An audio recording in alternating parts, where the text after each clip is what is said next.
And I say this knowing that I've been an imperfect father, knowing that I've made mistakes. I'll continue to make more, wishing that I could be home more for my girls and my wife than I am right now. I say this knowing all of these things because even though we're all going to be imperfect parents, imperfect fathers, even as we all face difficult circumstances at times in our lives, there's still certain lessons we have to strive to live as fathers. Whether we're black or white, whether we're rich or poor, whether we're from the south side or the wealthiest suburbs. The first lesson, I think, that all of us has to embrace is the idea of responsibility. That the idea of taking responsibility for your actions and taking responsibility for those that you love. And I know of no better example than this, than my father-in-law, Michelle's dad, Fraser Robinson. Fraser Robinson, at the age of 30, was stricken with multiple sclerosis.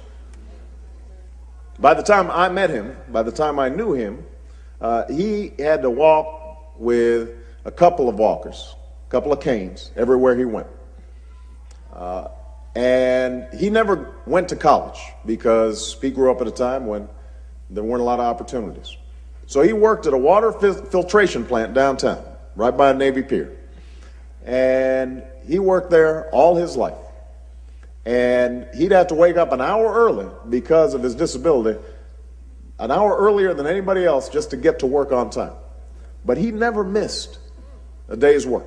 He never missed his son's basketball games. He never missed his daughter's recitals. He was always there for them, and he always loved them, and always rooted for them and inspired them. He took responsibility. He could have used his disability as an excuse, just like he could have used racism as an excuse for not caring for his children, but he was there all the time. That's a lesson that we have to embrace in our community.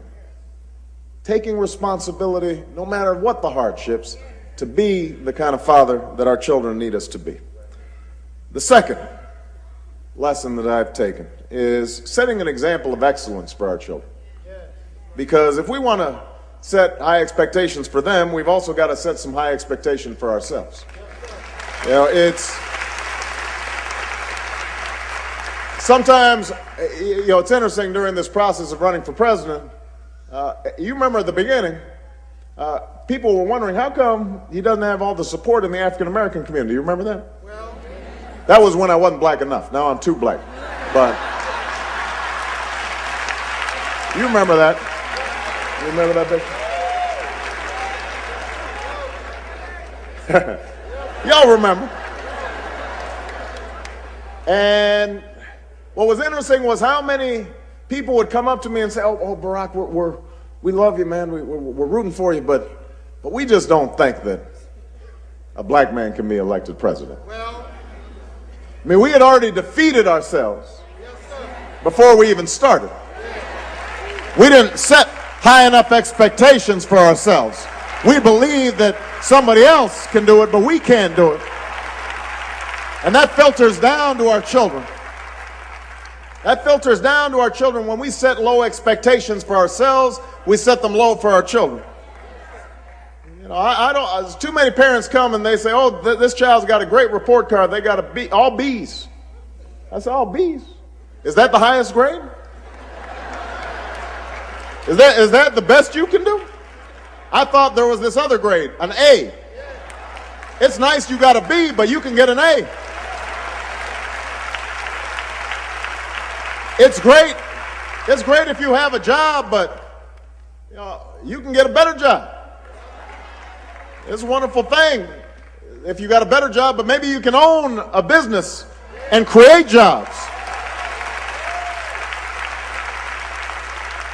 It's a wonderful thing if you're married and living in a home with your children, but don't just sit in the house and watching SportsCenter all day. So many of our children are growing up in front of the television set, in front of the video games. As fathers and as parents, we've got to spend more time with them and help them with their homework and turn off the TV set once in a while, turn off the video game and the remote control and read a book to your child. That's how we build that foundation. We know that education is everything to our children's future. We know that they will no longer be competing for jobs against people in Indiana or California. They're going to be competing against young people in China and in India, all over the world. And we know that the work and the studying and the levels of education that that's going to require. You know, just this past week I stopped by an 8th grade graduation for a young woman's charter school, wonderful school. And there was all the pomp and all the circumstance, and parents were all bringing flowers. And I thought to myself, well, this is nice that we're celebrating, but you know what? This is just the 8th grade. You know, when I see sometimes these 8th grade graduations, I want to remind people, now hold on a second. Hey, this is just 8th grade. So let's not go over the top. Let's not have a huge party. Let's just give them a handshake and tell them, okay, now you're going to 9th grade, and then 10th grade, then you're going to graduate, then you're going to college, maybe you'll get a PhD, maybe you'll get a law degree, maybe you'll get a medical degree. It's just 8th grade. Don't get carried away with that 8th grade graduation. You're supposed to graduate from the 8th grade.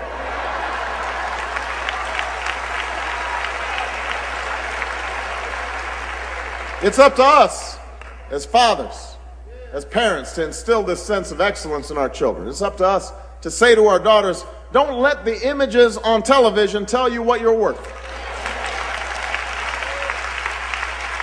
Because I want my daughters to dream without limits and reach for those goals. It's up to us to tell our sons those songs on the radio that glorify violence and glorify materialism. That's not going to cut it in my house. In my house, we live to admire and respect achievement and self-respect and hard work and faith. It's up to us to set those high expectations, and that means meeting those expectations ourselves.